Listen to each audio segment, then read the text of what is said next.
আসসালামু আলাইকুম। আশা করি সবাই ভালো আছেন। আল্লাহর রহমতে আমরাও ভালো আছি। সকাল সকালই রান্না করে চলে আসছি। আজকে কোনো নাস্তাও বানাই নেই, নাস্তা বানাবো না। আমি একটু মুড়ি খাবো, কেন জানি সকালবেলা নাস্তা মুড়ি খাইতে মন চাইছে। বাসি লাউয়ের তরকারি, মিষ্টি কুমড়া লাউয়ের তরকারি। তো এখানে যে গরুর মাংস কাইটা নিব, আর এখানে পাতলা মুসুরির ডাল রান্না করব। বাসার সবার প্রচুর পরিমাণে ঠান্ডা লাগছে, একটু কালো জিরার ভর্তা বানাবো। তো আগে থেকে গোছ গাছ করে নিতেছি, ডালটা আগে বসাই দিই। গরুর মাংসটা ধুয়ে নিছি, গরুর মাংসটাই আগে বসাই দিই। এখানে পেঁয়াজ কাইটা নিছি, তেজপাতা দিছি, লবণ আর হলুদ দিছি। এখন একটু আদা রসুন বাটা দিয়ে নেই, একবারে মা খায়া বসাই দিব। এখানে কালকের বাটার মশলাটা এটাও দিয়ে দিই, গরম মশলা, কালো এলাচ শেষ, কালো এলাচ নাই, নাহলে কালো এলাচও দিয়ে দিতাম। গরুর মাংসটা হইতে সময় লাগবে না, ডালটা তো হইতে সময় লাগবে, এর জন্য গরুর মাংসটা কষায়া চুলায় বাগার দিয়ে দিব।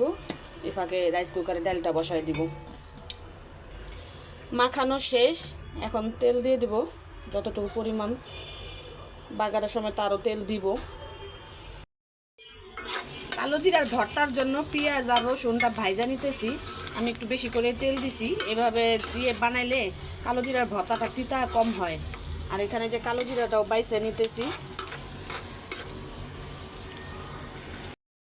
এদিন মাংসটাও কষে আসতেছে, তো আর একটু ভালো করে কষায় তেলের উপরে উঠাবো, তারপরে আলু দিয়ে দিব।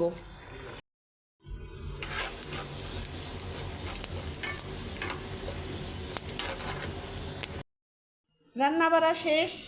তো এই যে গরুর মাংস আলু দিয়ে একটু মাখা মাখা করে রান্না করছি। এই যে কালকের বেগুন ভাজা আর ভাত, ডাল তো এখনও রান্না হয় না, ডালটা এখন খাবো না। এই কালো জিরার ভর্তা আর মাংস দিয়ে এই খাবো, ডালটা রাতের জন্য রেখে দিব।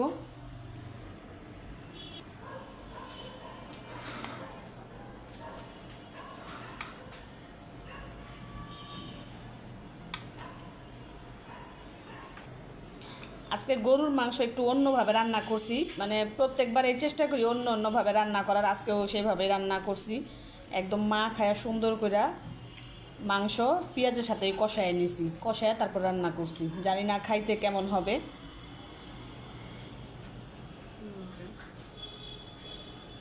না খাই বলতাছো মজা? খাইলেও মজা, না খাইলেও মজা তোমার রান্না।